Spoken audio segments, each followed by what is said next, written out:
Welcome to top headlines. ఇటీవల AP ప్రభుత్వం 59 మందికి నామినేటెడ్ పదవులు కేటాయిస్తూ రెండో జాబితా విడుదల చేసిన సంగతి తెలిసిందే. ఈ జాబితాలో ప్రముఖ ప్రవచనకర్త చాగంటి కోటేశ్వరరావుకు కేబినెట్ ర్యాంకుతో కీలక పదవి కేటాయించారు. ఈ క్రమంలో సీఎం చంద్రబాబును చాగంటి కోటేశ్వరరావు ఏపీ సచివాలయంలో కలిశారు. ఈ సందర్భంగా సీఎం చాగంటిని సన్మానించారు. అనంతరం చాగంటితో ముచ్చటించారు. ఈ క్రమంలో చాగంటి మాట్లాడుతూ కుటుంబ వ్యవస్థ గొప్పతనాన్ని నేటి తరం తెలుసుకోవాల్సిన అవసరం ఉందని, విద్యార్థుల్లో నైతిక విలువలు పెంచేందుకు తన వంతుగా కృషి చేస్తానని చెప్పుకొచ్చారు. అలాగే రాష్ట్రంలోని విద్యాశాఖ కార్యక్రమాల గురించి అధికారులను అడిగి వివరాలు తెలుసుకున్నారు.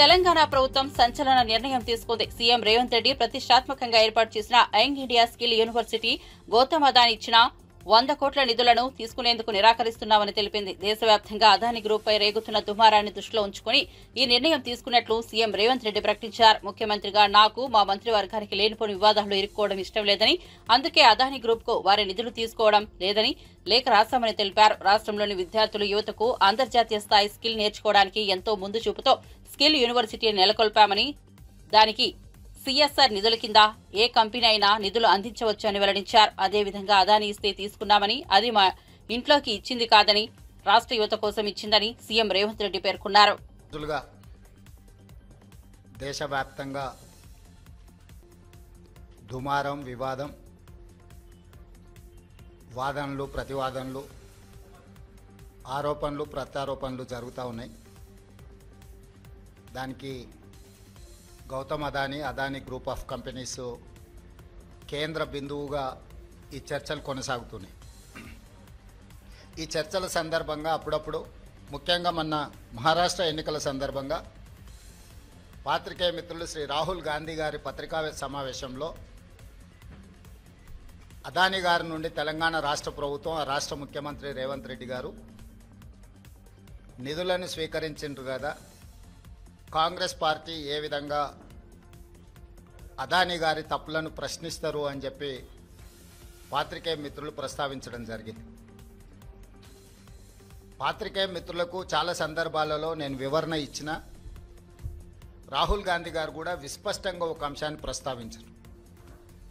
చట్టబద్ధంగా, రాజ్యాంగబద్ధంగా రాష్ట్ర ప్రభుత్వాలు కానీ, కేంద్ర ప్రభుత్వాలు కానీ ఏదైనా అంశంలో టెండర్లు పిలిచినా, ఏదైనా అంశంలో పెట్టుబడులు పెట్టడానికి అవకాశాలు కల్పించినా అందరికీ సమానమైన అవకాశాలు, అందరూ పోటీ పడే విధంగా నిబంధనలను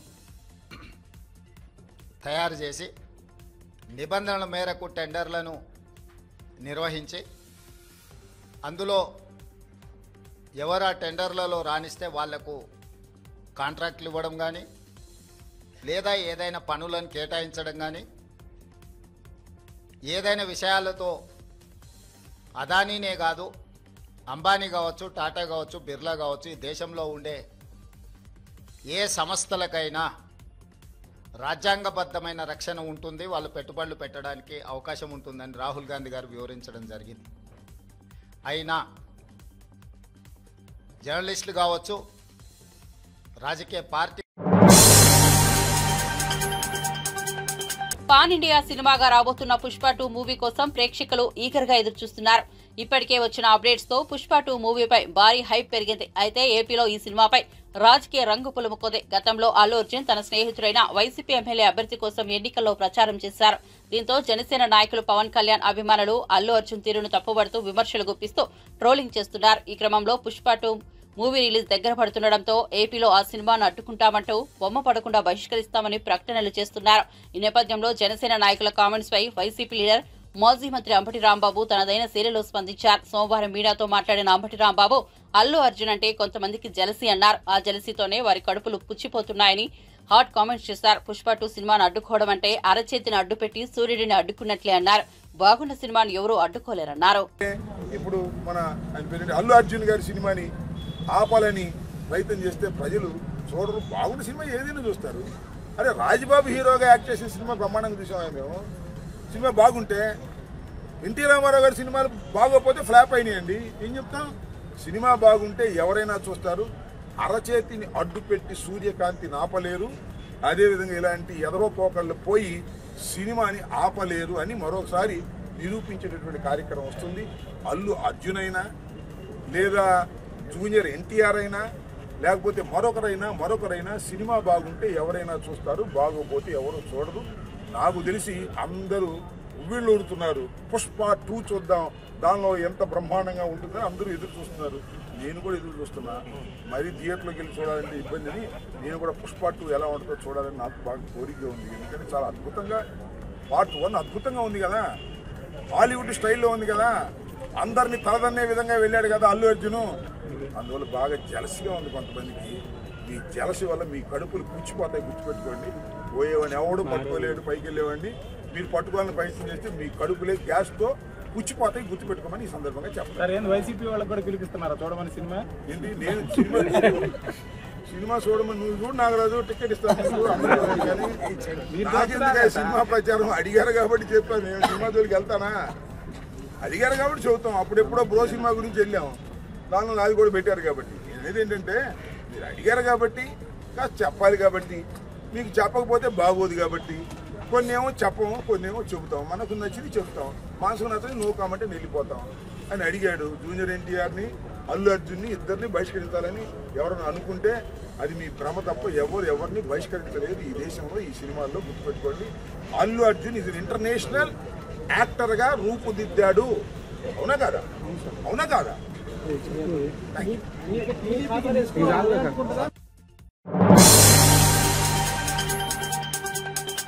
చెక్కుల పంపిణీ విషయంలో కళ్యాణ లక్ష్మి లబ్ధిదారులను ఇబ్బందులకు గురిచేస్తే ఊరుకునేది లేదని కూకట్పల్లి బీఆర్ఎస్ ఎమ్మెల్యే మాధవరం కృష్ణారావు అన్నారు. ట్విట్టర్ వేదికగా వీడియో విడుదల చేసిన ఆయన కూకట్పల్లి నియోజకవర్గంలో కళ్యాణ లక్ష్మి చెక్కుల పంపిణీ ఆగిపోవడంపై స్పందించారు. ఆయన మాట్లాడుతూ కూకట్పల్లి నియోజకవర్గంలో కళ్యాణ లక్ష్మి షాదీ ముబారక్ చెక్కులు వచ్చి నెల రోజులు గడుస్తోందని 550 మంది లబ్ధిదారులకు చెక్కులు నిలిపివేయడం దుర్మార్గమని అన్నారు. చెక్కుల కోసం లబ్ధిదారులు తన ఇంటి చుట్టూ తిరుగుతున్నారని, తాను అధికారులను రిక్వెస్ట్ చేస్తే మంత్రి వచ్చాక ఆయన చేతుల మీదుగా లబ్ధిదారులకు అందజేస్తామని చెబుతున్నారని మండిపడ్డారు. మంత్రి చేతుల మీదుగా ఇచ్చేందుకు చెక్కులు పంపిణీ ఆపడం సరికాదన్నారు. తాను రావడం ఇబ్బంది అనిపిస్తే అధికారులు చెక్కులను పంపిణీ చేయాలని డిమాండ్ చేశారు.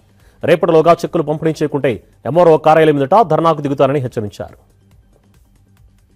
లక్ష్మణ చెక్కులు దగ్గర పెట్టుకొని మంత్రి వస్తాడు, మంత్రి వచ్చినాక ఇస్తారన్నటువంటి చెప్పుకుంటా దాటేస్తా ఉన్నారు. ఇది ఎమ్మెల్యే గారు మీ చేతుల మీదుగానే కళ్యాణ లక్ష్మి షాదీ ముబారక్ అనేది గతంలో ఉంది, ఇప్పుడు ఉండాలి. ఎందుకంటే ఎమ్మెల్యే గారు సిగ్నేచర్ పెడితేనే శాంక్షన్ ఇస్తారు మీరు.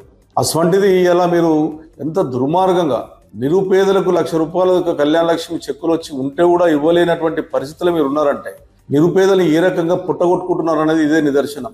550 కళ్యాణ లక్ష్మి చెక్కులు షాదీ ముబారక్ చెక్కులు ఉంటే నిరుపేదలు నా ఇంటి చుట్టూ తిరుగుతున్నారు. నేను ఎంఆర్ఓని అడుగుతున్నాను, కలెక్టర్ని అడుగుతున్నాను, ఆర్డీఓని అడుగుతున్నాను. ఎంత చెప్పినా ఇవాళ రేపు మంత్రి గారు టైం ఇస్తలేడు, ఆ టైం ఇస్తలేడు. ఈ రకంగా దాటేసుకుపోతా ఉన్నాను. నేను ఒకటే అడుగుతా ఉన్నాను గవర్నమెంట్ గారు, ముఖ్యమంత్రి గారు. ఒక ఎమ్మెల్యేను 72,000 మెజార్టీతో గెలిపించి కుక్కట్పల్లి ప్రజలు నేను కళ్యాణ లక్ష్మి చెక్కులు ఇచ్చేటప్పుడు, షాదీ ముబారక్ చెక్కులు ఇచ్చేటప్పుడు వాళ్ళకి భోజనం పెట్టి 24 గంటల్లో చెక్కులు ఇచ్చే సందర్భాలు ఉన్నాయి. కళ్యాణ లక్ష్మి ఇచ్చిన నుంచి ముఖ్యమంత్రి గారు కేసీఆర్ గారు పెట్టినటువంటి స్కీమే నిరుపేదలకు అదొక మంచి అవకాశము, వాళ్ళ పెళ్లిలకు ఉపయోగపడుతుంది, అప్పులు చేస్తారని చెప్పి బాధపడుకుంటూ ఆ రోజు ₹1,00,000 కళ్యాణ లక్ష్మి చెక్కులు ఇవ్వమని చెప్తే మీరు ఇవ్వకుండా నేను లో నుంచి కుక్కడపల్లి కాన్ఫరెన్స్లో ఆపడం అనేది దుర్మార్గమైన విషయం. మీరు ఇంకా తులం బంగారం ఇస్తామన్నారు. ఆ తులం బంగారం పక్క పెట్టినా కూడా ఆ ₹1,00,000 అనుకున్నటువంటి ప్రభుత్వం ఇచ్చినటువంటి ₹1,00,000 కూడా మీరు ఇవ్వకుండా నిరుపేద ప్రజలను ఇబ్బంది పెడుతున్నారు. నేను మళ్ళా మీకు రిక్వెస్ట్ చేస్తా ఉన్నాను, ఎలక్ట్రానిక్ మీడియా ద్వారా నేను రాకమంటే రాను, కానీ మీరు నిరుపేదలకు ఇచ్చేయండి, మండలాభివృద్ధి నుంచి అలాట్ చేయండి. మీకు నేను వస్తే బాధపడతారు, ఎమ్మెల్యే వస్తే ఇవ్వద్దు బాధపడతారు అనుకుంటే మీరే ఇవ్వండి అని చెప్పాను. అనంతపురం జేఎన్టీయూ ప్రాంగణంలో భారతీయ జనతా యువ మోర్చా ఆధ్వర్యంలో నిర్వహించిన PM internship awareness programme for students కార్యక్రమంలో మంత్రి సత్యకుమార్ యాదవ్ పాల్గొన్నారు. కేంద్ర రాష్ట్ర ప్రభుత్వాల ద్వారా లభించే వివిధ స్కాలర్షిప్లు, ఉద్యోగ ఉపాధి అవకాశాల గురించి విద్యార్థులకు అవగాహన కల్పించారు. ఈ సందర్భంగా ఆయన మాట్లాడుతూ ప్రధానమంత్రి employment generation programme, startup India వంటి ప్రోగ్రాంల ద్వారా విద్యార్థులు తమ భవిష్యత్తు తీర్చిదిద్దుకోవచ్చని అన్నారు. అలాగే స్కిల్ డెవలప్మెంట్ కోసం ప్రధానమంత్రి Kaushal Vikas Yojana, DDUGK, skill senses వంటివి ఉపయోగపడతాయని తెలిపారు. పీఎం ఇంటర్న్షిప్ ఏడాది పాటు తీసుకుంటే చదువు అనంతరం కంపెనీల్లో చేరేందుకు వెయిటేజీగా పరిగణిస్తారు. భారతీయ యువత మేధో సంపత్తి, తెలివితేటలు కలిగిన వాళ్లు ఇన్నోవేషన్ వైపు దృష్టి సారించి ప్రభుత్వం అందిస్తున్న ప్రోగ్రామ్స్ ఉపయోగించుకుని తమ భవిష్యత్తును తీర్చిదిద్దుకోవడంతో పాటు రాష్ట్ర దేశ అభివృద్ధిలో భాగస్వాములు కావాలని పిలుపునిచ్చారు. 79 లక్షల మందికి ఉపాధి అవకాశాలు కలిగాయని వైద్యారోగ్య శాఖ మంత్రి సత్యకుమార్ చెప్పారు. అనంతపురంలో పీఎం ఇంటర్న్షిప్ అవగాహన కార్యక్రమంలో ఆయన పాల్గొన్నారు. విద్యార్థులకు కేంద్ర, రాష్ట్ర ప్రభుత్వాలు అందిస్తున్న పథకాలను వివరించారు. విద్యార్థి దశలోనే ప్రభుత్వం చేస్తున్న ఉపాధి అవకాశాలను విద్యార్థులు తెలుసుకోవాలన్నారు. స్కిల్ డెవలప్మెంట్ కోసం ప్రధానమంత్రి కౌశల్ వికాస్ యోజన లేదా DDU GKY లాంటి కార్యక్రమాలు, అదేవిధంగా రాష్ట్రంలో స్కిల్ సెన్సస్ కార్యక్రమం ఉన్నప్పటికీ ప్రధానమంత్రి ఎంప్లాయ్మెంట్ జనరేషన్ అనే ప్రోగ్రామ్ అనేది ఒక గేమ్ చేంజర్ గా ఉంటుంది. విద్యార్థులు తమ చదివైన తర్వాత వాళ్ళ కాళ్ళ మీద, వాళ్ళకు ఉద్యోగాల కోసమే చూసుకోకుండా వాళ్ళ కాళ్ళ మీద వాళ్ళు నిలబడి మరో కొంతమందికి దారి చూపించే అవకాశం ఉంది. దీంట్లో భాగంగా 25 లక్షల నుంచి 50 లక్షల దాకా లోన్ తీసుకునే అవకాశం ఉంది. 25% నుంచి 35%, అంటే మహిళలకి, SC, ST, BCలకి 35% సబ్సిడీ ఉంటుంది. కాబట్టి 50 లక్షల లోన్ తీసుకుంటే 35% సబ్సిడీ అందుతుంది. భారతదేశం ఒక స్టార్టప్ ఇండియాగా మారింది. ప్రభుత్వం అందిస్తున్న ప్రోత్సాహకాల కారణంగా ఇవాళ అనేక స్టార్టప్లు వస్తున్నాయి. దేశంలో 140,000 స్టార్టప్లు ఉంటే వాటిలో 25 స్టార్టప్లు యూనికార్న్ స్టార్టప్. ఒక్కొక్క యూనికార్న్ స్టార్టప్ యూనికార్న్ స్టేటస్ రావాలంటే $1 బిలియన్ వాల్యుయేషన్ ఆ కంపెనీకి ఉండాలి. ఒక PMEGP ప్రోగ్రామ్ కిందనే ఇవాళ 79 లక్షల మందికి ఉపాధి అవకాశాలు కలిగాయి ప్రధానమంత్రి ఎంప్లాయ్మెంట్ జనరేషన్ ప్రోగ్రాం కారణంగా. అదేవిధంగా స్టార్టప్ల కారణంగా 15,90,000 డైరెక్ట్ ఎంప్లాయ్మెంట్ వచ్చింది. అంటే ఇటువంటి ఈ గేమ్ చేంజర్స్, ఇవన్నీ ఒక రెవల్యూషనరీ స్కీమ్స్ అనమాట. వీటిని ఉపయోగించుకోవాలా, వాళ్ళ భవిష్యత్తు నిర్మాణం చేసుకోవాలా, దేశ అభివృద్ధిలో, రాష్ట్ర అభివృద్ధిలో వాళ్ళ భాగస్వాములు కావాల్సిందిగా ఈ అవగాహన కార్యక్రమంలో విద్యార్థులను కోరడం జరిగింది.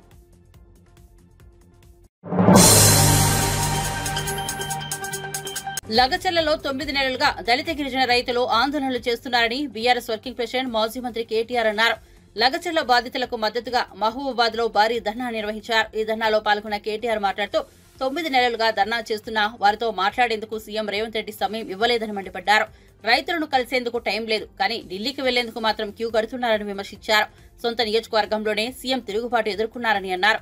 సొంత అల్లుడి కోసం ముఖ్యమంత్రి పేదల భూములు లాక్కున్నారని ఆరోపించారు. అదాని అల్లుడు అన్నాదమ్ముల కోసమే రేవంత్ పనిచేస్తున్నారని కీలక ఆరోపణలు చేశారు. రేవంత్ రెడ్డికి మహారాష్ట్ర ప్రజలు సరిగా బుద్ధి చెప్పారని అన్నారు. తనను రాళ్లతో కొడతామని కొందరు ఎమ్మెల్యేలు బెదిరిస్తున్నారు. వారిపై పోలీసులు ఎందుకు కేసులు నమోదు చేయడం లేదని ప్రశ్నించారు.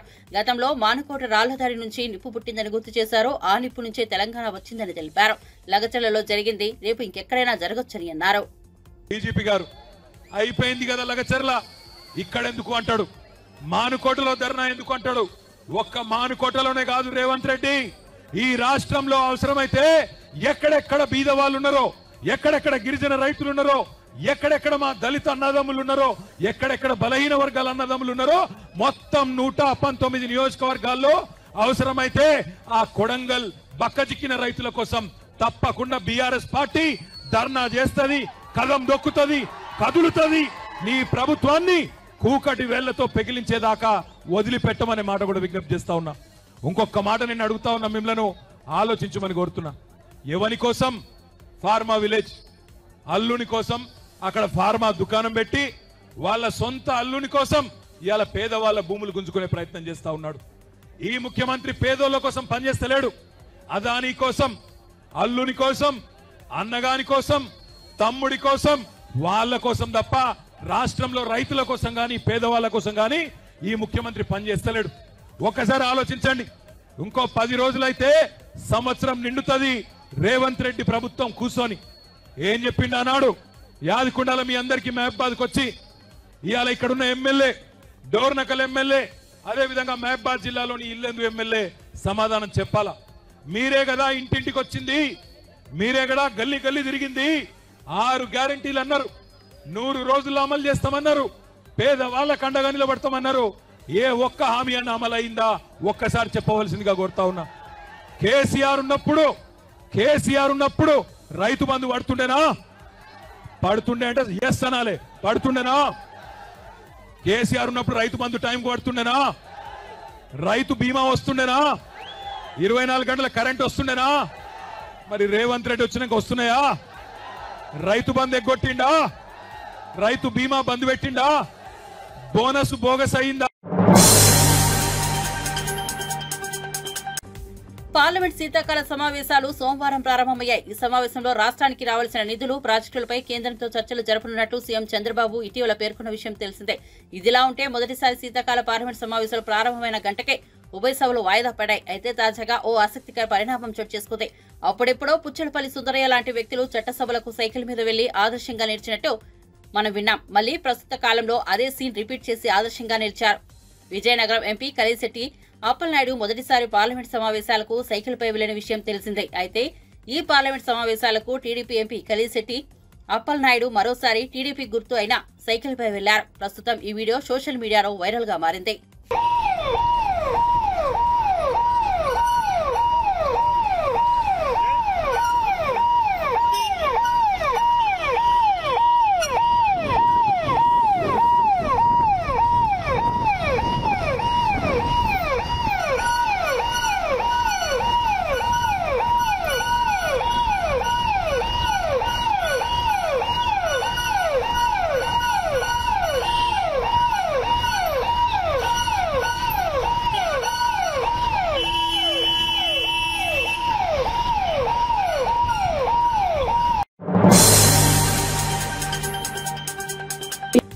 బీసీ వర్గాలకు జరగాల్సిన న్యాయం జరగలేదని డెడికేటెడ్ కమిషన్ కు నివేదిక ఇచ్చామని బీఆర్ఎస్ ఎమ్మెల్సీ కవిత వ్యాఖ్యానించారు. సోమవారం బీసీ సంఘాలు, యునైటెడ్ ఫులే ఫ్రంట్, తెలంగాణ జాగృతి నాయకులతో కలిసి జాగృతి అధ్యక్షులు ఎమ్మెల్సీ కవిత డెడికేటెడ్ కమిషన్ బుసాని వెంకటేశ్వరరావుకు 35 పేజీల బీసీల సమగ్ర అధ్యయన నివేదిక అందజేశారు. అనంతరం ఆమె మాట్లాడుతూ రాజ్యాంగం ప్రకారం బీసీలకు హక్కులు కల్పించలేదని అన్నారు. ప్రాంతీయ పార్టీలు అధికారంలోకి వచ్చాక బీసీలకు న్యాయం జరిగిందని తెలిపారు. బీసీలకు రాజకీయంగా, ఆర్థికంగా ప్రాంతీయ పార్టీలతోనే జరిగిందన్నారు. బీజేపీ కులగణనకు వ్యతిరేకంగా సుప్రీంకోర్టులో చెప్పిందని, బీజేపీ డీఎన్ఏలో బీసీ, ఎస్సీ, ఎస్టీలకు వ్యతిరేకంగా ఉందని విమర్శించారు. అదేవిధంగా బీసీలకు స్థానిక సంస్థల ఎన్నికల్లో 42% రిజర్వేషన్లు ఇస్తామని కాంగ్రెస్ పార్టీ హామీ ఇచ్చిందని, బీసీలకు హామీ ఇచ్చిన విధంగా కాంగ్రెస్ పార్టీ కామారెడ్డి డిక్లరేషన్ అమలు చేయాలని డిమాండ్ చేశారు. हैदराबाद में वक्फ बीसी कमीशन को एक रिपोर्ट पेश की। के कविता ने 35 सफात पर मुश्तमिल ये रिपोर्ट जात के सर्वे के वसी मुताले की बुनियाद पर तैयार की। ये तेलंगाना में बीसी कम्युनिटीज को मुतासिर करने वाले कलीदी शोबे पर रोशनी डालता है, जिसमें कमीशन की तरफ से गौर के लिए 20 अहम मुतालिबात तजवीज किए गए। कविता ने बीसी के हुकूक की हिमायत करने और तेलंगाना की तरक्याती फ्रेमवर्क में मसावी नुमाइंदगी को यकीनी बनाने के लिए बीआरएस पार्टी के अज़्म का इहाता किया। తెలంగాణ జాగృతి అనే సంస్థ దాదాపు 2 దశాబ్దాల నుంచి వివిధ రకాల కార్యక్రమాలు చేస్తూ తెలంగాణ ప్రజలకు సంబంధించిన అనేక అంశాలు హైలైట్ చేస్తూ వచ్చింది. నేషనల్ వైడ్ ఉన్నటువంటి ఇష్యూస్ కూడా టేకప్ చేస్తూ తెలంగాణ సొసైటీలో ఉన్నటువంటి డౌన్ ట్రాడెన్ సెక్షన్స్ కి సంబంధించిన ఇష్యూస్, అది ఎస్టీ చర్చలకు సంబంధించిన ఇష్యూస్, దళితులకు సంబంధించిన ఇష్యూస్, మహిళలకు సంబంధించిన ఇష్యూస్ కంటిన్యూస్ గా టేకప్ చేస్తూ వచ్చారు. అదే కోవలో మహిళా రిజర్వేషన్ కోసం దేశవ్యాప్తంగా రిజర్వేషన్ ఉండాలన్న అంశం మీద ఢిల్లీలో 16 జాతీయ పార్టీలను ఒక దగ్గర తీసుకొచ్చి ఢిల్లీలో ఆ సందర్భంలో మా ముందు ఒక ప్రశ్న వచ్చింది. మహిళలు అనేటటువంటి విషయం మాట్లాడుకుంటే సగభాగం ఉన్నటువంటి మహిళలు, అందులో సగభాగం ఉన్నటువంటి బీసీ మహిళలకు ప్రాతినిధ్యం ఇవ్వాలి కదా, ఈ స్టాండ్ ఏంటి అని మేము ఖరాఖండిగా ఉండబద్దలున్నటువంటి బీసీ కోటా ఉండాల్సింది, కోటా ఉండాల్సింది మహిళా రిజర్వేషన్ మేము బలంగా వినిపించడం. అయితే మహిళా రిజర్వేషన్ బీసీ కోటా ఉండాలి. నంద్యాల జిల్లా శ్రీశైలం శ్రీ బ్రహ్మరాంబ సమేత మల్లికార్జున స్వామి అమ్మవారిని తెలుగు సినీ ప్రముఖ దర్శకుడు బోయపాటి శ్రీను దర్శించుకున్నారు. కార్తీక మాసం సోమవారం కావడంతో శ్రీ స్వామి అమ్మవారిని దర్శించుకుని ప్రత్యేక పూజలు నిర్వహించారు. దర్శనానంతరం ఆలయం వద్దకు వచ్చిన సినీ దర్శకుడు బోయపాటి శ్రీనుకు ఆలయ అర్చకులు దేవస్థానం పీఆర్ఓ శ్రీనివాసరావు దర్శన ఏర్పాట్లు చేశారు. దర్శనం అనంతరం ఆలయం బయట సాధువులకు సినీ దర్శకుడు బోయపాటి శ్రీను దానం చేసి తిరిగి బయలుదేరి వెళ్లారు.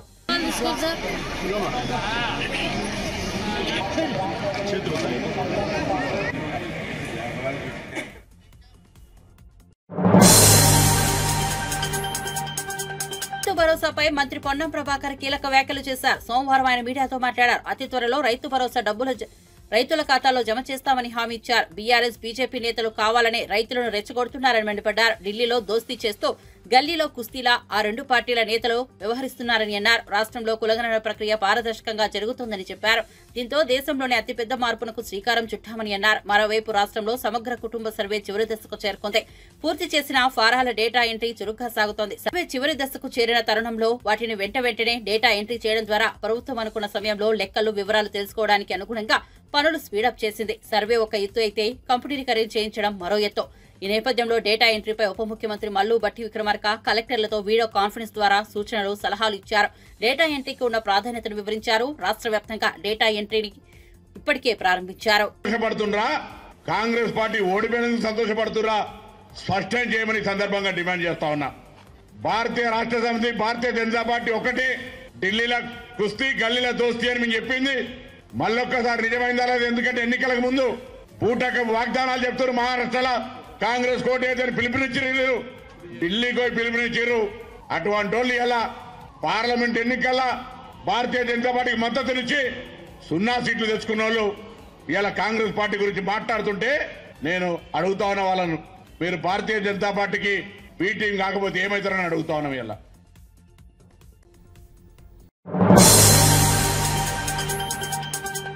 కాంగ్రెస్ బీఆర్ఎస్ రెండు ఒకే తాను ముక్కలోని ఎంపీ రఘునందన్ రావు విమర్శించారు. లగచర్ల మల్లన్న సాగర్లలో భూసేకరణ, దళితులు, గిరిజనుల పట్ల ఈ రెండు పార్టీల విధానం ఒకే రకమన్నారు. ఒకరు అధికారంలో ఉంటే మరొకరు ప్రతిపక్షంలో ఉంటూ ఒకే రకమైన వైఖరితో నాటకాలు చేస్తున్నారని దుయ్యబట్టారు. సోమవారం ఢిల్లీలో మీడియాతో మాట్లాడిన ఆయన కేసీఆర్ కు రేవంత్ రెడ్డికి తేడా లేదన్నారు.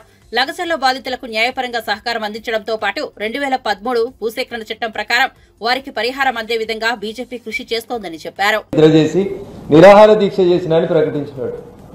ఇలా నేను సూటిగా ఈ రాష్ట్ర ముఖ్యమంత్రిని అడుగుతా ఉన్నా, కాంగ్రెస్ బీఆర్ఎస్ నాయకుల యొక్క ప్రవర్తన లోపల ఏమన్నా మార్పు ఉందా అనేది ఒకసారి చెప్పాలి.